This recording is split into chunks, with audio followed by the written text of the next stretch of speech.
The Bolivarian Republic of Venezuela is a country that lies on the northern coast of South America. Although you might think that this country has the most Miss World winners than any other nation, it is not as beautiful of a place as you think. In fact, Venezuela was listed as the most dangerous country on earth in 2015, where one person was murdered every 21 minutes. In 1999, Hugo Chavez successfully brought Venezuela to independence and became its first president. He died in 2013 and his vice president Maduro has been the president ever since.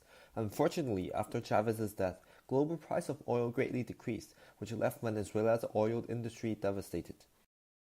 Maduro had to face the ongoing crisis in Venezuela, including hyperinflation, hunger, and disease outbreaks. Presently, an apple in Venezuela costs as much as a month of a professor's salary.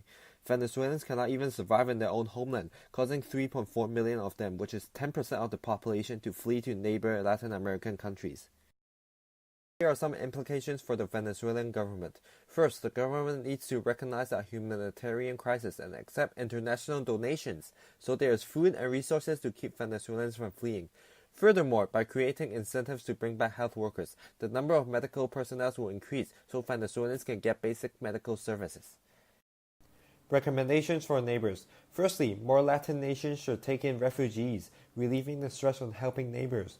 To soften such a huge humanitarian crisis, the Latin American regional leaders should coordinate on bringing food, water, shelter, and medicine to those fleeing and prevent the possibilities of health outbreaks.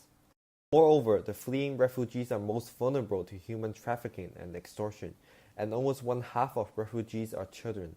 Therefore, schools should be created to foster children, and infrastructures should be built in order to enable the refugees to make a living.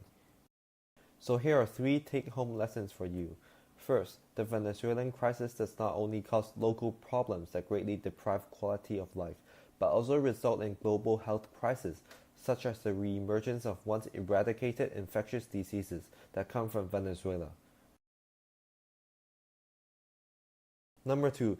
Explicitly, the change in structure of a health system can directly impact health of Venezuelans. However, we should not overlook the significance of economic and political circumstances of the nation for the well-being of the society. Number 3. Venezuela has had trouble meeting the health needs of people, partly because it lacks epidemiological data. Therefore, gathering countrywide information helps the country know which health area to improve.